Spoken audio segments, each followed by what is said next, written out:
Hey, this is going to be Wednesday the 31st, and tomorrow, which is April Fool's Day, which I'm go. Tomorrow's going to be April Fool's Day, which is probably a good thing that I don't have this particular class going on at that particular time. I'm just saying. Our final Blue Days together, when we come back from break, we're going to all be together. We're going to be going through the gospel thing. And then the comments are off on my YouTube pages, not by my choice, but because I have to make them available to kids, because otherwise it gets blocked by the school Wi-Fi, which is annoying. But to make them available for the school Wi-Fi, it has to turn off comments. It's just an annoying thing. And I would love for you to be able to comment weird stuff. Go back to my old videos. You can comment on some of those, I guess. Anyway, so there we go. So we did blue sheets. We've turned those things in. We have now done... There we go. 12 seconds is the fastest for my advanced classes. Rumor is I have a kid who's going to try and get down to 12 seconds so that she can do creepy things with the video. Sorry, picture of me. Nope, got to be live and in person right in front of me. Got to be less than 11 seconds and it's not video. Still live and in front of me. Can I do it less than 12 seconds? Yep, as soon as you change your name to Squidkins. And then, let's see, we go through and torture the kids as far as the test goes. Then we started arguing and yelling at each other about being anonymous on the internet. And then I think we're good to go. So you guys have downloaded, hopefully, the Gospel According to Larry book. Home Children, it covers you from there. And I believe we're good to go. All right. This thing is really nice. Because a kid gave it to me, and I was trying to be nice. They're like, I bet you won't wear that on a video. And I'm like, pfft. Like I have any kinds of... Yes, dear. Where exactly did the kids send the photo to you? Where did they find it? This place called the internet. Ledford. Fresh said that they're going to recruit you to school. Yes. What are you going to do with all your stuff in your room? Put it into boxes and then put it back in. That's going to take you a month at least. Well, it's going to take me 3 weeks because that's how long I have to do it at the end of the year. Yes, good job, Maddie. We get to share our books together. I did it. It's a month.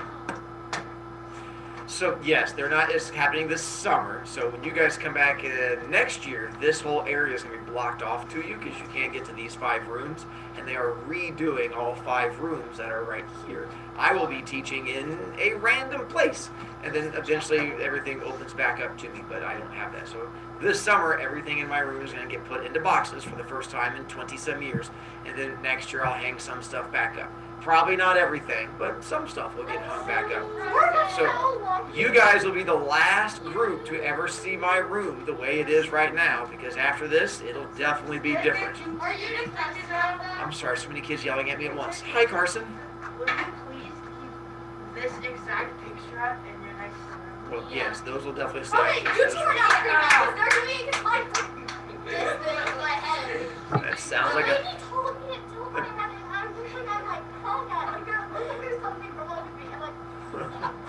Yes. That's why there's something wrong with you. So as we continue, hang on 1 second. Video children, I'm going to pause for just a second. Hey, and we're back. Sorry, we took a break to talk about what did we talk about? The important stuff, which is the idea of block schedule, kids' opinions, stuff that no one actually cares about. Oh, I went back and recreated the little symbol to try and make it, because that one was like all blurry and fuzzy, because I was trying to use the old one from back in the days when it existed. So I recreated it this morning and made it fancier and specialer for you guys. That up there? The thing is, do you guys know the thing in the top right is? No, wow. It's a floppy disk. It's a nicely done. It's a floppy disk. For those of you who have used things like PowerPoint, Word, Excel, whenever you want to save something, this is the symbol that you see up there. That looks like a little square. Back in dinosaur times, this is how you had to save files. So you would actually have to plug in like this little square thing, and you would plug it in. You know what? I have some. I will bring one in and show you guys. Yeah, no, it's not a folder. It's actually this little You guys have seen flash drives, right? Little USB. So before we had those, we had like an actual disk. You had to plug into it. It's like, imagine a flash drive that looked like a pancake, and you crammed it into the computer, and it could store like half a picture. because back then everything was really small. So that's that symbol. So today when you save things on Word, PowerPoint, anything, that has become the international save symbol, which is nicely done. You found it, Maddie. Which is hilarious because kids have no idea what that symbol is anymore, even though technically, I mean, it's a thing that's there. So that's the international save symbol, is an old floppy disk. And then that's the planet and the plug and the dove because of peace and stuff like that. Nate? Did you cram it in SD's card? Something like that. Yeah, very similar. Like an SD card is basically a much, much smaller version of the same thing. If you guys are familiar with an SD card, same thing, they were just bigger. Literally, they were this big is how big the thing was when you had to put it into your computer. This is almost the exact size. So a hand for scale, like this is what you had to cram into your computer to save things on.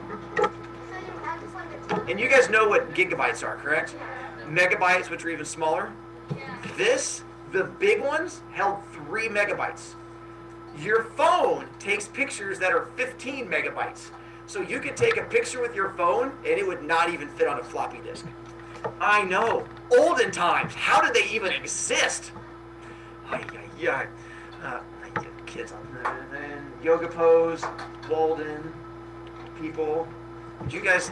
So I tried to help you out during Best the other day by sending you the message about the watching the Monty Python.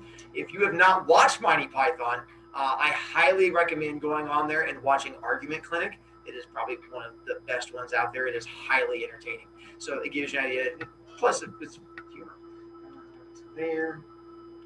And advertising. Do not do that. That's bad. I'm going to. Well, you should, but other people should not. Then I put a new screen up there for the whole Survivor thing. We talked about 50 million people doing a thing. I added a new screen for Survivor. And I also updated my turnout picture. For those of you who remember Napa form, when you compliment. There you go. When you're complimenting your parents and you say you're looking very Napa form today, I went ahead and put the Napa form up there to try and help you out. All right. And then we're going to talk about Bloomingdale's in just a moment. Whoa! This is called a mall. It is where people can go and be near each other and not cough on them. They don't exist anymore, apparently. But at one time, you could go in this thing called Public. And they were really big back then. So we're going to talk about Bloomingdale's here in just a moment. That's exactly how you pronounce it. Page 20 is where we get to pick up from before. You were right. People did used to carve turnips instead of pumpkins way back in the day. They were little tiny ones. That's very true. I heard it say that when I was a kid. He spoke at my school. Me too. Okay, so I need that notification. Good luck with that staying alive.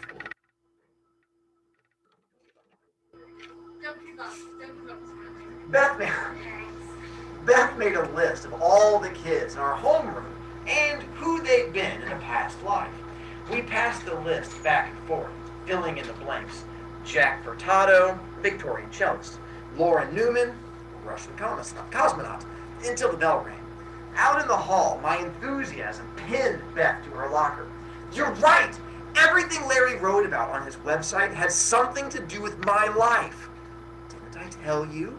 She couldn't have been happier. When I thought about what a consumer glutton my stepfather's girlfriend was, Larry wrote about shopaholics. When I missed my mother, he talked about attachment. It was uncanny. I didn't want to lay it on too thick. Beth's lips shone like hot mocha coffee. He puts into words exactly what we're thinking. She corrected herself immediately. He or she. But what's with the photos? I asked. Are we supposed to guess Larry's identity? Larry has less than 80 possessions. He posts them on his website, a few at a time, daring people to guess who he is. Right now, everyone's clueless. I mean, what can you tell from a pen and a hairbrush? Maybe you'll be lucky, and the next clue will be his or her. Go ahead and put it on my desk over there. Thank you, Taylor. License. Beth smiled. I'm sure Larry is saving that one for last. I asked her if she wanted to come over later and talk about my ideas for the club. She frowned. I can't. I have to study for that calculus test. Beth was a lot of things. Gorgeous, smart, determined. She was also a terrible liar. I stared her down. Okay, I promised I'd help my father with inventory. I kept staring. Dang it, Josh! I had to correct that one. I told Todd I'd help him clean his basement tonight, okay? Could you please explain how someone as committed to personal growth as you are can vacuum the basement of the class cretin just because she thinks she's in love with him? I don't want to hear it, Beth barked back. There's no one more inconsistent than you. You're a computer geek who hikes in the woods for days. You hate to buy things, yet you always go to Bloomingdale's. That's different. But forget it. You made your point. She was just gearing up. Look, you're my best friend. We've been bailing each other out since grade school, but not everyone wants to go through life being a hermit living in the world of ideas. She made quotation marks with her fingers when she said the word ideas, the quotation mark finger thing. It was one of the only things Beth did that drove me out of my mind. She finally got around to sputtering out the truth about Todd. He's the only cool guy who's ever liked me. I know he can act like a jerk, but do you mind if I let his popularity rub off on me for a while? For some reason, the bare bones honesty of her plea only fueled my growing sense of annoyance. I'm out of here. I made those fake quotation marks around the word out, then walked toward lit class, literature, English. I could feel her behind me even before she spun me around to face her. I hate fighting with you. Hate it, hate it, hate it. We stood, by the way, I think I do a really good job channeling my inner teenage girl, so I just want to let you know I've really practiced that. It feels like I nailed it. We stood silently for a few minutes. It's just that Todd has to have the basement cleaned by the weekend or he can't play. I'm trying to have some school spirit for once. Plus, he knows I'm really good at organizing things. I wanted to tell her those skills might be put to better use than placing football and basketball trophies in chronological order, but I held my tongue. Instead, I told her I had lots to do, no, tons to do. I was way too busy to deal with this paltry exchange. I shuffled away as nonchalantly as someone in deep despair could shuffle. Excuse me, my anxiety around Beth, sorry, hiccup, stop it, could be traced to one thing. I was never included in the endlessly rotating list of guys she had crushes on. Sam, Daniel, Andy, Speedy McDermott, Jack, now Todd, but never, ever me. If the choice were a 2-week exciting vacation in Europe with me or helping Todd clean his basement, I knew sadly what Beth's choice would be. Next stop in my fun-filled day, guidance with Miss Phillips. I tried to rally myself for the occasion by doing some standing push-ups against my locker. I hadn't even sat down when Miss Phillips got to the point. Have you thought about your major, Josh? Miss Phillips had the terrible habit of pushing her glasses up her nose with her middle finger. She did it so often, everyone in school called her Flip-Off Phillips. Sorry, it just makes me giggle. I played with the zipper of my book bag, then realized I was not giving her my full attention. Gesundheit. Larry's sermon number 22. I looked her in the eyes. I was thinking about philosophy, the meaning of life, that sort of thing. From the point of view of someone who likes to read and likes to think like you do, it's a good choice.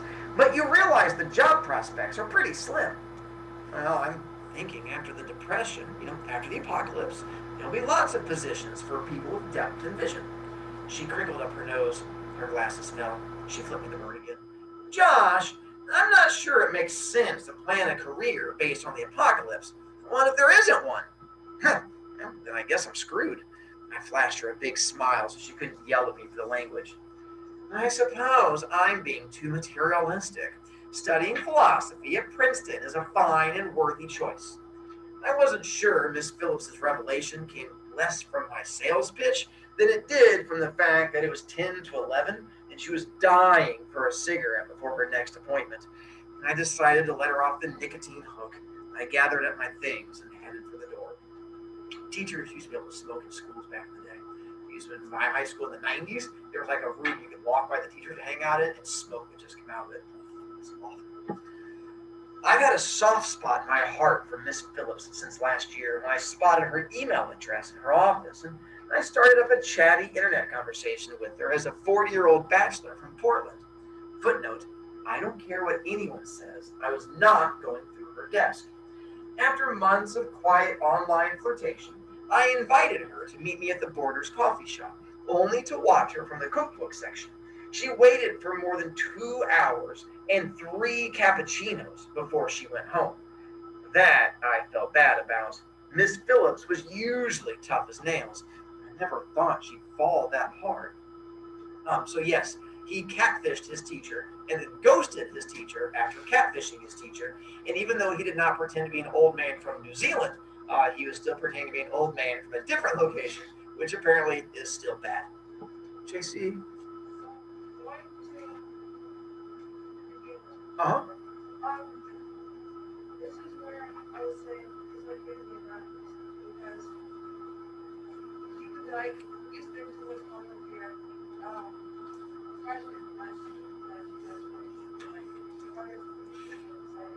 All right. So you could anonymously make fun of him that way. I was also confusing you because you were confusing me, so I was trying to make it clear.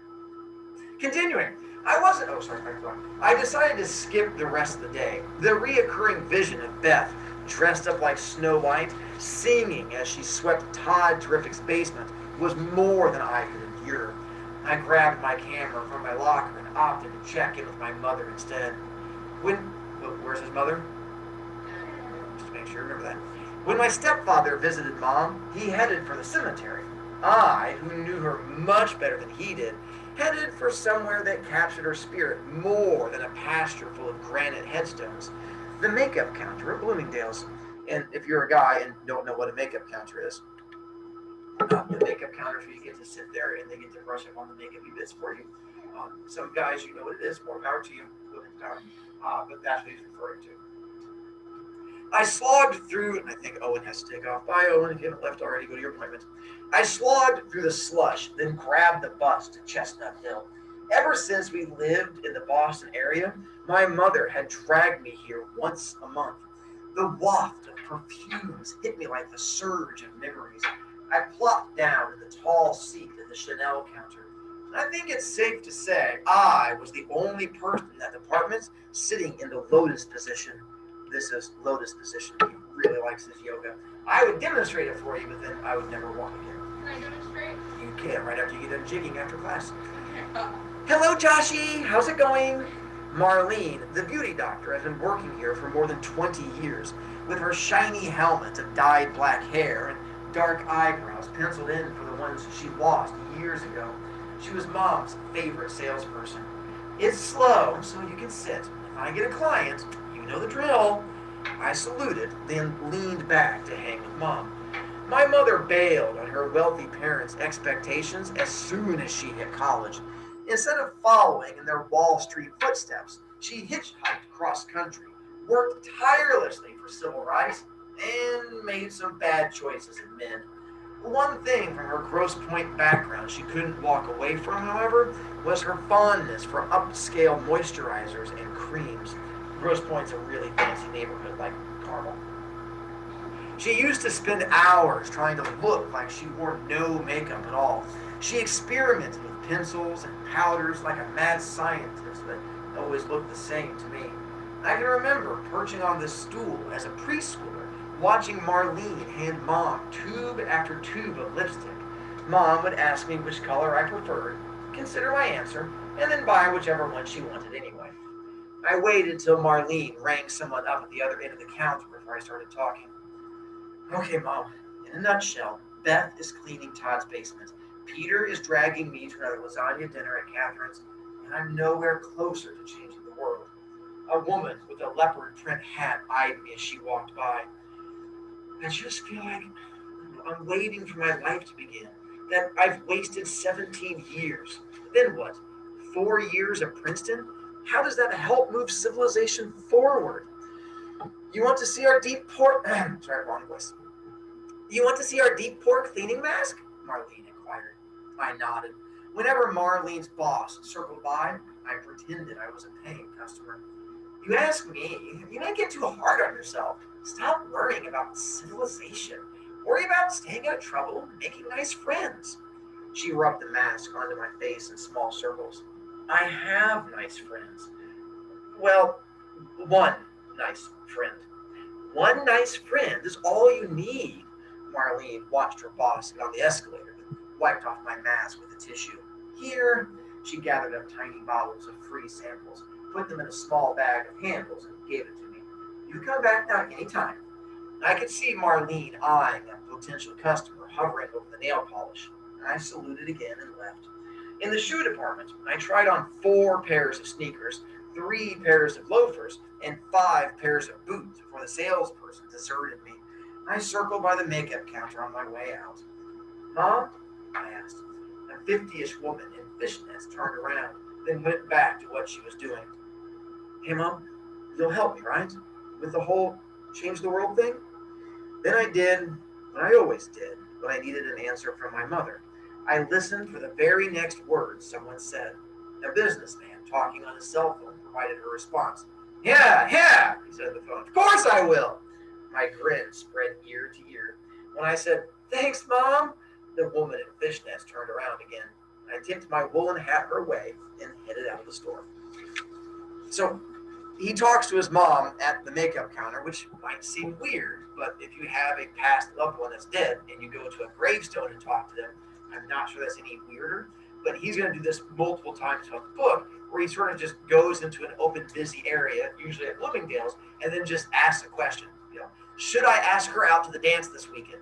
Just sit there and listen to people as it goes by until he hears like the first voice that answers him, and he considers that message coming from his mom in some way. And that's sort of his way of communicating back and forth. JC? I don't think it's weird either, but I'm trying to go off with other kids. So. It is. Because if you can't sit by, say a parent died and you're close to them and you're trying to stay connected. I would go to the parent.